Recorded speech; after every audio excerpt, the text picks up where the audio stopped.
my water just broke. I felt like things really intensified. She was right there and she was coming.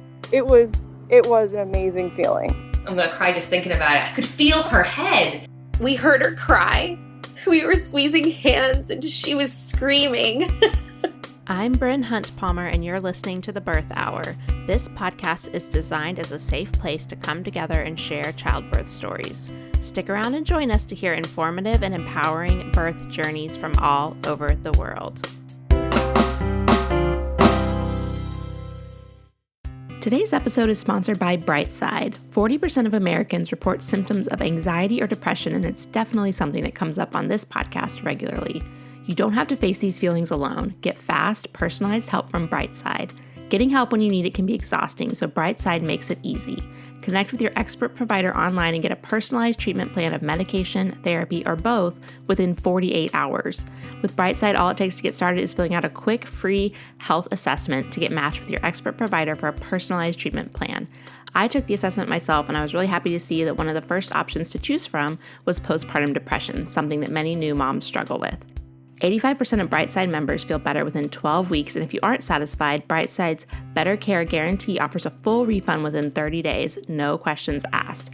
Take your free health assessment and get up to $100 credit on your first month of treatment at brightside.com/birthhour. That's brightside.com/birthhour. And just a quick reminder that our Know Your Options course is open for enrollment. This is our online childbirth course that takes you from the final weeks of pregnancy all the way through preparing for birth, as well as caring for your baby and yourself postpartum.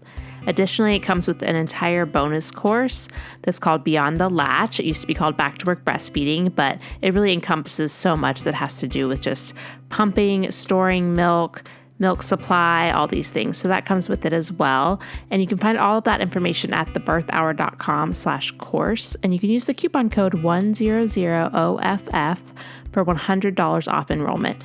We have had just a boom of enrollments lately. I think that maybe there's just a lot of fall babies coming up. I don't know, but the course instructor, Stephanie, and I were talking about how great it is. And so you can also join our bi-weekly Zoom calls, which is a really fun group of people who are going to be in the same stage of life as you. And you can connect with them as well as get any questions asked from either Stephanie, our course instructor, or the other expecting mamas or me. So again, it's thebirthhour.com/course and the coupon code 100OFF for $100 off enrollment.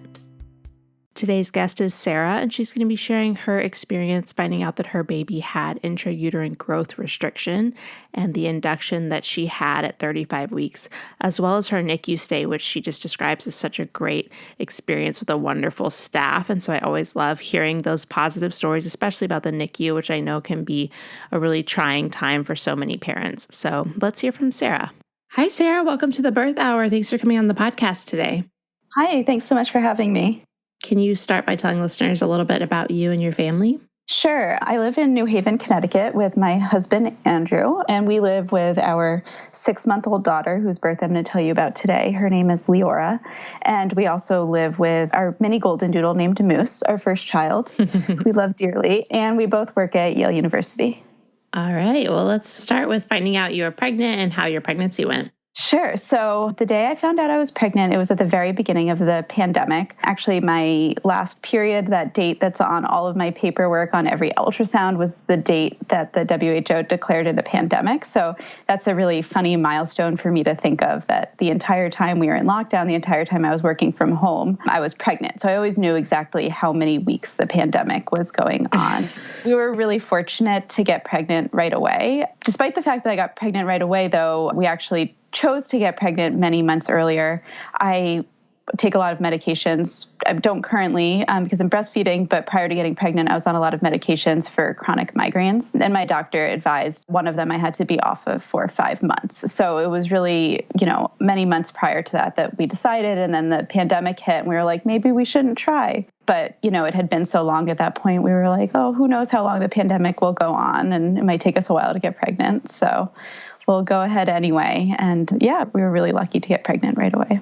Yeah, that's a very funny milestone. Not funny, but yeah, I could see how you're like the timekeeper for the pandemic when you're growing a human the whole time. Yeah. And this year, when there was the anniversary of that date, and I feel like most people were sort of observing that a year had passed of the pandemic. It was just really shocking to me that like how much had happened in that year of me finding out I was pregnant and the pandemic just upending all of our lives. Yeah. So how did you feel during your pregnancy?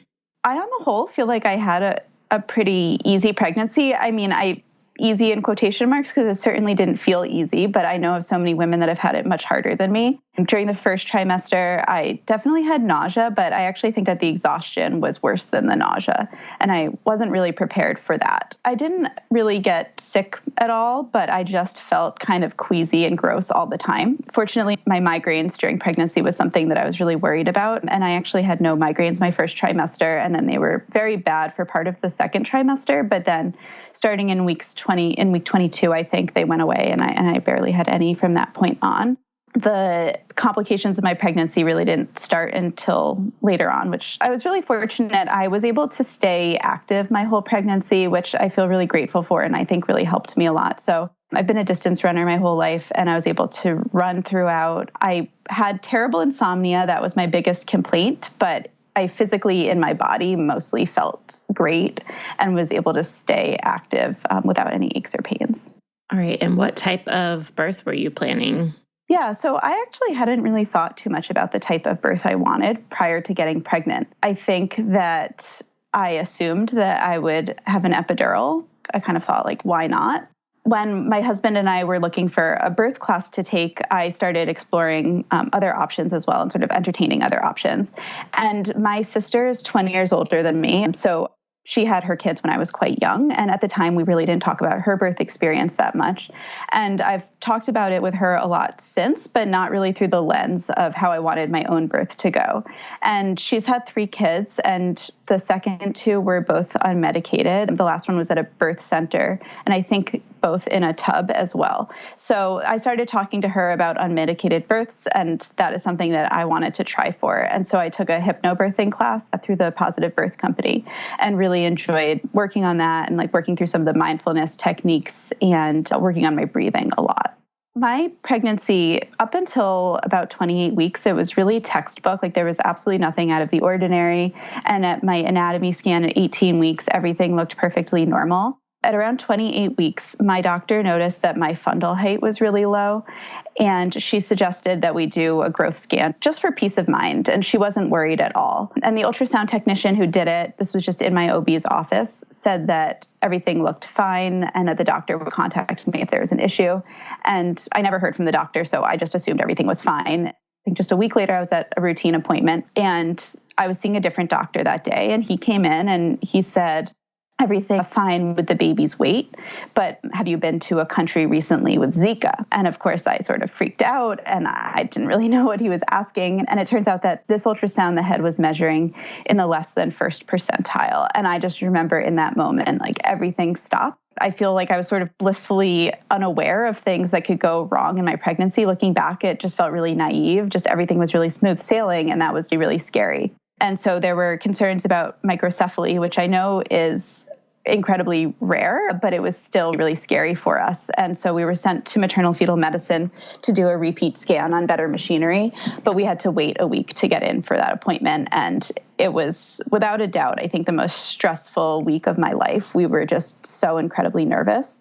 I also was having to go to these appointments alone, which was really scary for me. So I remember gearing up to go to that appointment at maternal fetal medicine and just feeling so nervous about the news that they were going to reveal, and like fear of being on that table without anybody to support me was really hard. But luckily they did the scan and there was nothing wrong with the head. They said that the biophysical profile was fine and that the brain anatomy looked fine. So microcephaly wasn't really a concern, but that the baby was very small overall and that they were going to start monitoring me weekly for growth restriction.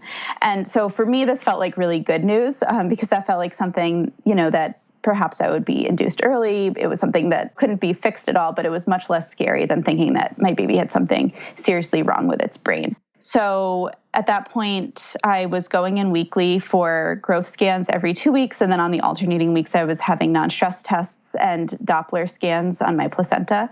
And everything was absolutely fine. Like the baby was so active, always scoring perfectly on the biophysical profile. And the Doppler readings were all good. So I was really told there was no cause for concern, and this was just for an abundance of caution. And the baby was measuring at like 5th percentile and 3rd percentile and under 3rd percentile, but I was always reassured that like I was probably just carrying a very small baby. I'm not that small, but I'm also, my husband and I are both like pretty average to small people. So I really thought that's what was going on. And then at 35 weeks, I was sort of blindsided when I went in for another growth scan, and they told me that the baby hadn't really grown at all in the previous 2 weeks. And that's when the doctor told me that I should be induced immediately. Oh my gosh, that's a lot to go through in those last few weeks. Yeah, it was really crazy to me. I think looking back, I didn't really feel very pregnant at that point. I mean, I had a small baby, but I also just was carrying small. I think that she was really scrunched up in there. I also later found out that I had a really small placenta. So I didn't feel like I was carrying around much baby with me. Like my body I didn't feel like I was walking around the world like a really pregnant person. I also just thought that I had much more time before wrapping up work. Yeah. Looking back, it seems like a silly thing to be stressed about, but my husband and I were just like running around like mad people trying to wrap up work before we went on leave.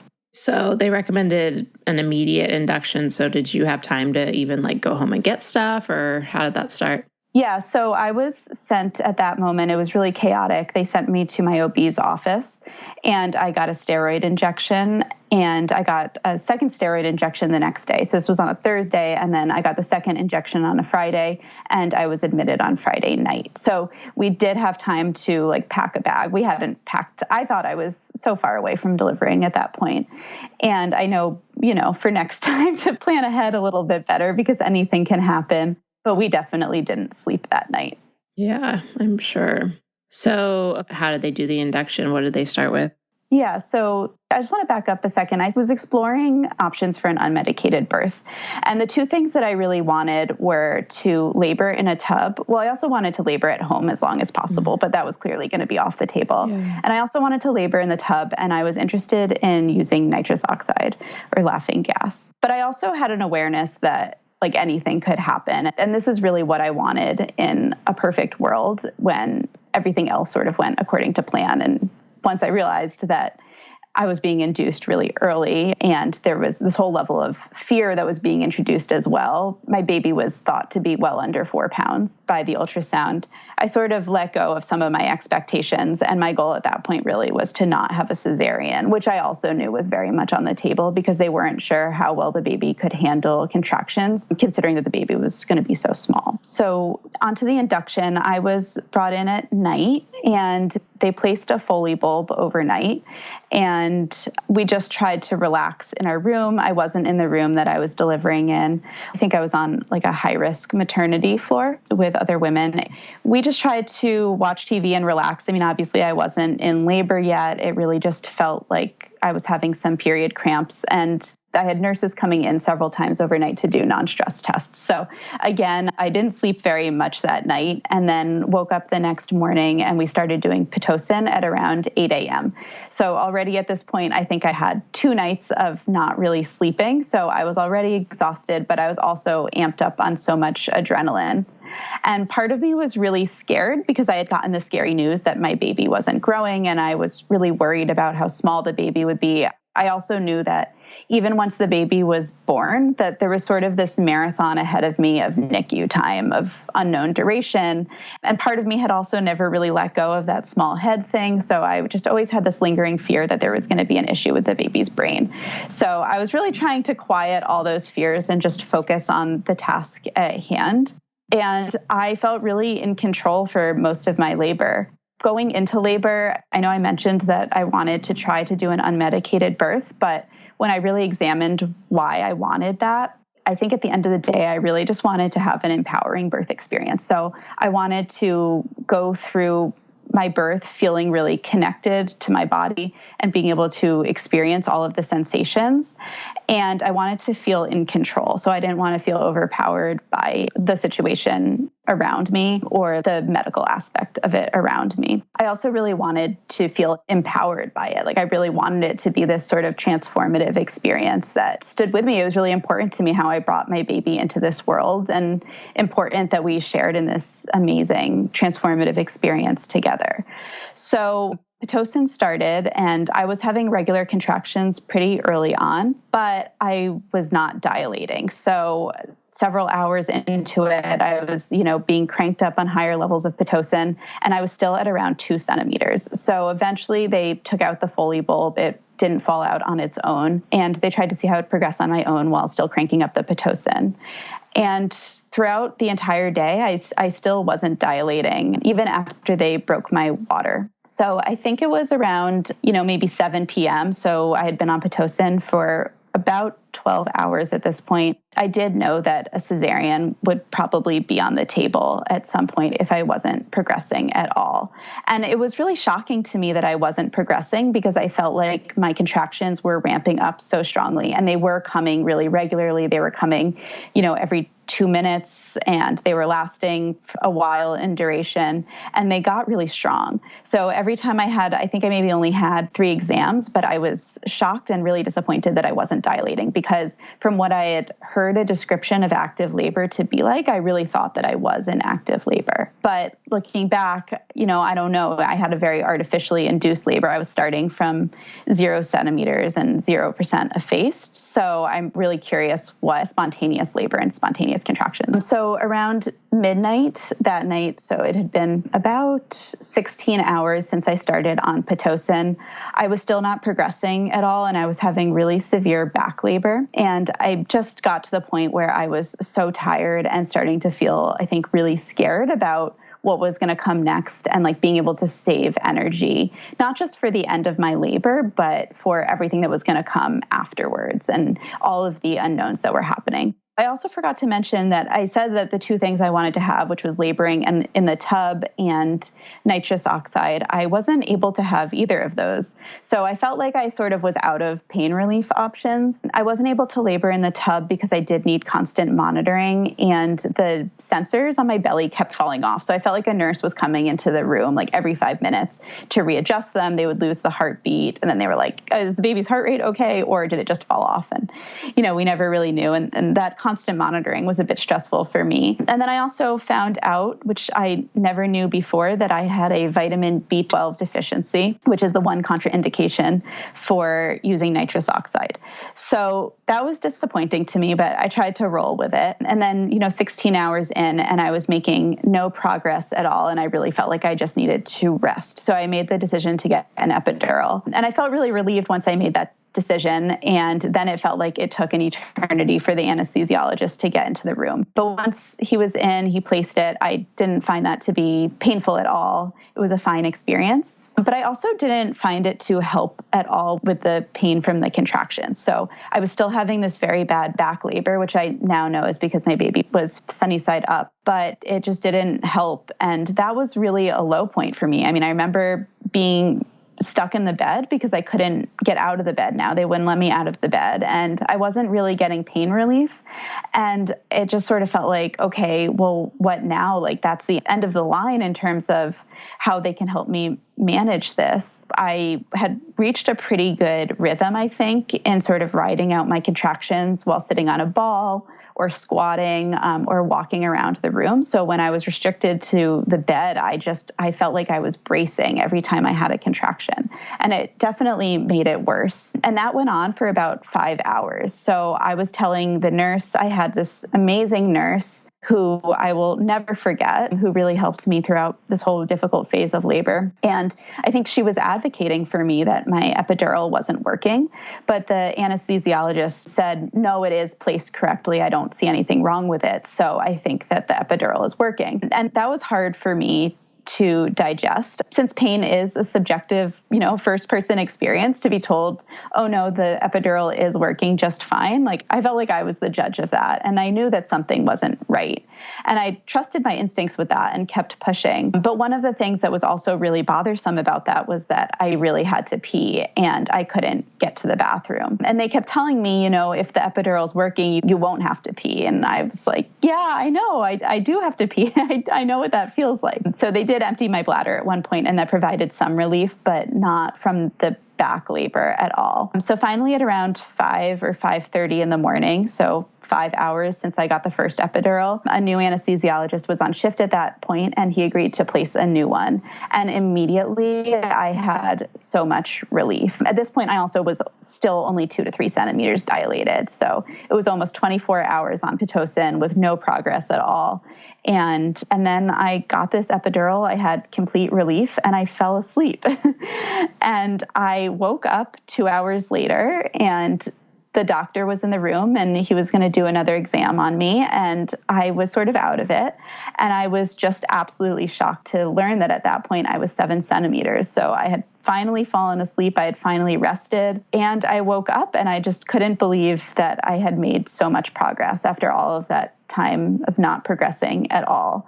And I also know my husband overheard them talking at that point that if he hadn't seen progress at that point, they would have just scheduled me for a cesarean right away. So I got that epidural at around 5 or 5:30 in the morning. So this was around 7:30 that I was 7 centimeters.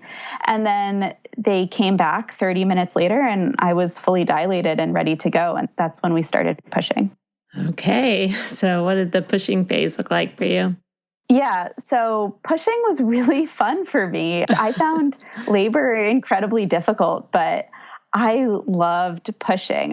Fun's not the right word, but it was just fantastic. Like, I felt in control, and I felt like I was working hard, but I felt like it was a type of hard work that I knew how to do. Like, I just felt like I knew what to do. I do feel kind of disappointed that I didn't feel much. Like, I think that they gave me a pretty high dose of the epidural since the first one didn't work. So I really didn't have a lot of sensation. But I just remember being completely in the zone. So I only pushed for 20 minutes. I don't know, maybe that was like 7 contractions that I pushed through. It was really not long at all. But I was so in the zone. There were all these people around me. The room was really full at this point. There were several pediatricians and a NICU team. There were also some residents in the room. So it was really full, but I just remember having tunnel vision and only looking at my husband. Like, he is the only person that I was aware of being in the room with me at that moment. I also had really strong imagery that with every contraction, every push, I just felt like I was running the last turn of the Boston Marathon, which to me was a really powerful experience that I had, really magical experience turning that last left onto Boylston Street in Boston and approaching the finish line. So that was the imagery that I kept in mind. And then all of a sudden she was here. I also didn't mention that we didn't know the sex of the baby. So I did really like that element of surprise, like that goal at the finish line of not just meeting my baby, but finding out the sex of this baby.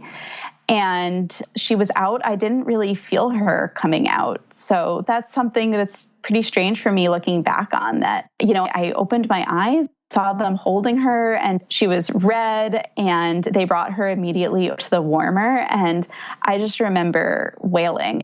I feel like I've heard a lot of people talk about their birth stories and their baby not being put on their chest immediately, or their babies having to go to the NICU, and that being really traumatizing. And I will say that something that made it a little bit easier for me is that I knew what to expect. And I think that the doctors did a good job at setting my expectations somewhat low. So I was told that I was probably not going to get skin to skin. I was told that there were going to be a lot of people in the room, and that didn't necessarily mean that something was horribly wrong. And I was told that we would probably only have a very short period of time before the baby went to the NICU. So none of these things were really that scary to me in the moment, or I think they were scary, but I wasn't expecting the baby to be placed on my chest. So they brought her over to the warmer, and before they brought her over, my husband, sort of choking through tears, told me that it was a girl. And The only thing I really remember about that moment, other than it being the most magically overwhelming moment of my life, was that it wasn't really an announcement. He was just confirming for me that it was a girl, because I knew the whole time that I was carrying her that it was a girl.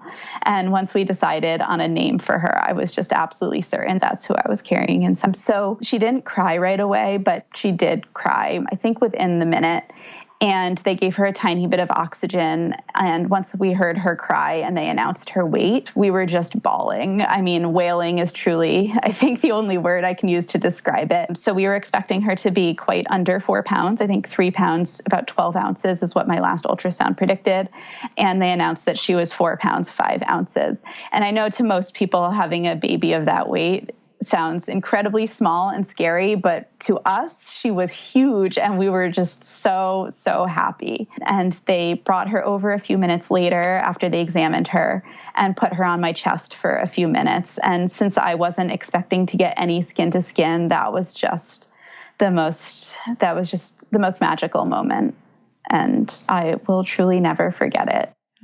That sounds, I mean, like you said, there were so many people in the room, there's a lot going on, but sounds like you had some really special moments as like takeaways that are what you remember about that time of meeting her. Yeah, I will say my labor was really hard, and it did not go at all how I wanted it to or how I expected it to, but it was actually amazing. I think I had a really positive birth experience. My care team was amazing at Yale New Haven Hospital where I delivered. Everybody was incredible and made me feel like my baby was safe and was going to be safe, and that the nurses were incredible as well.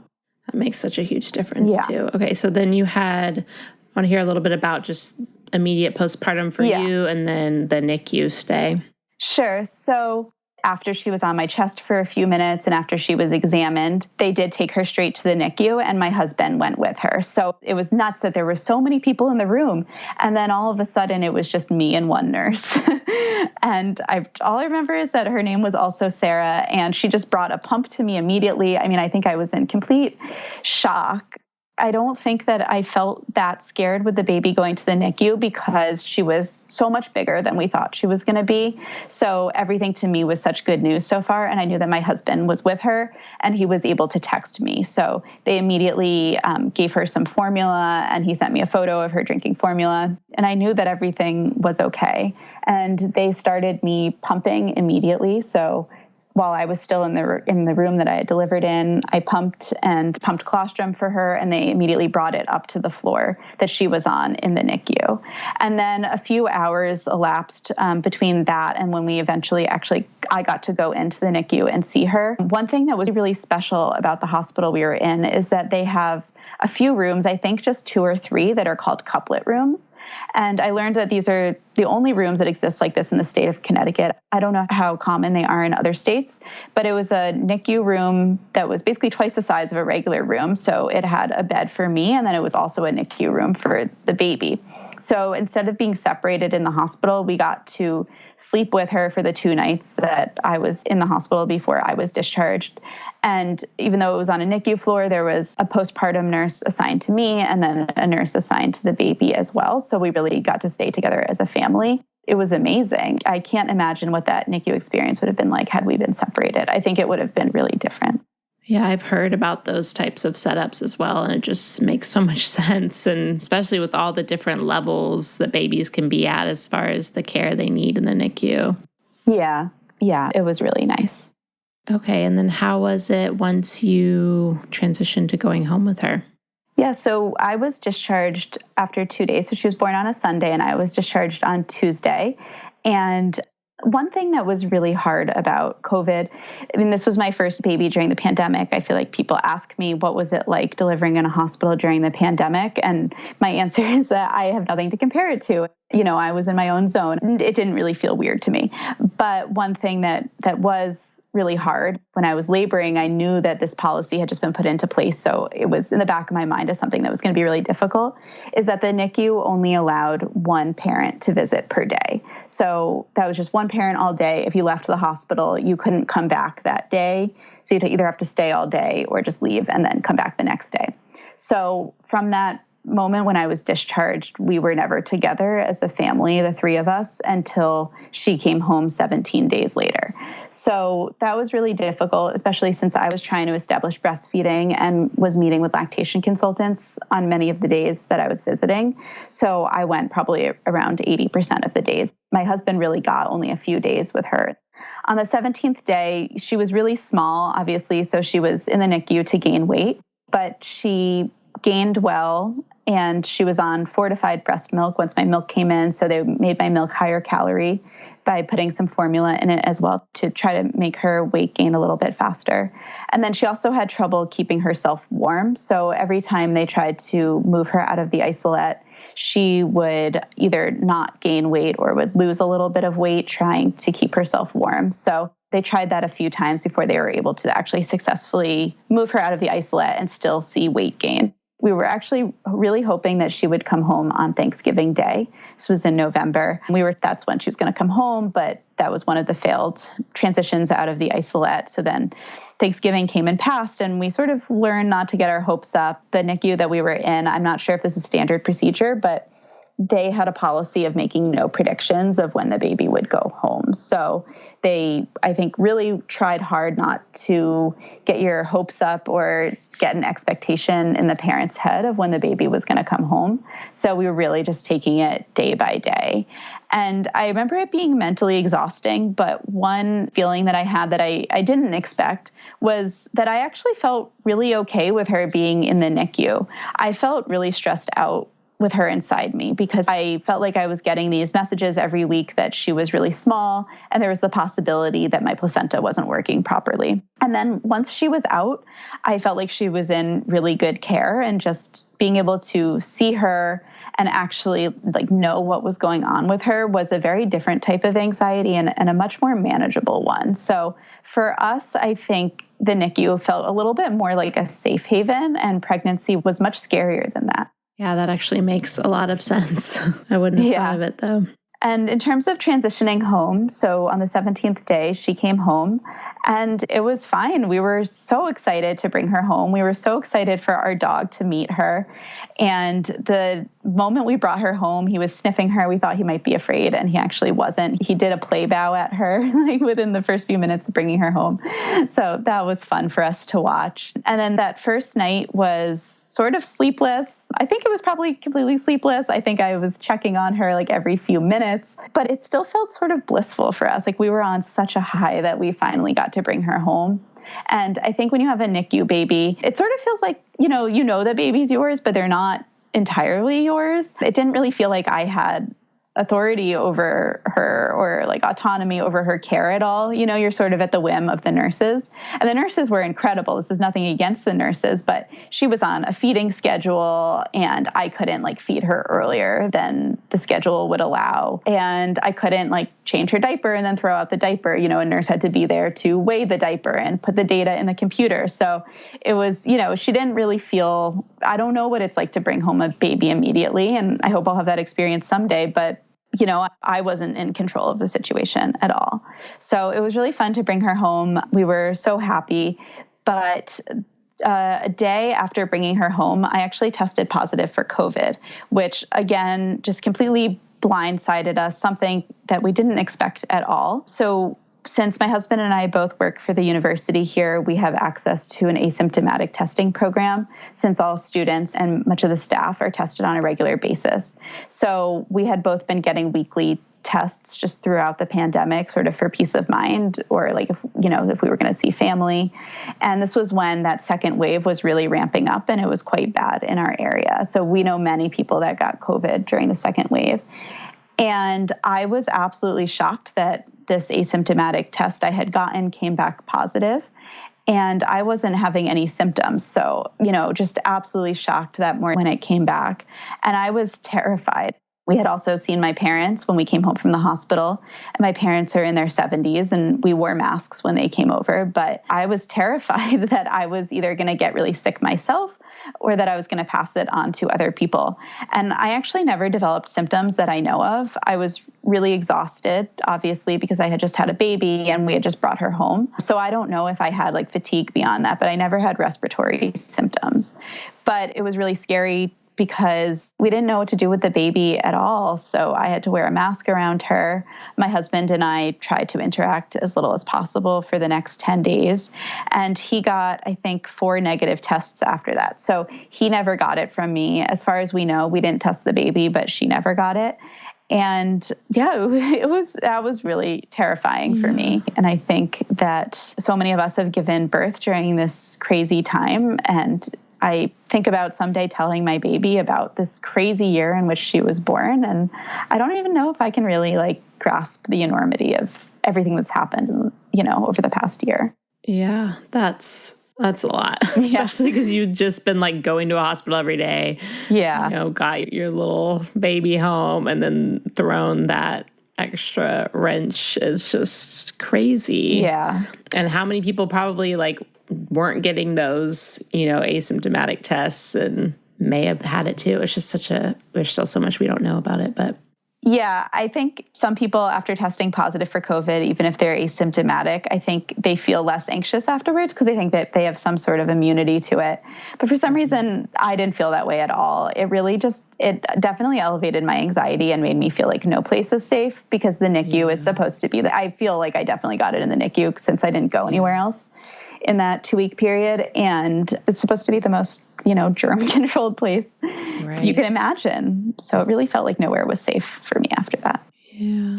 Okay, so do you have any resources that you want to share here at the end?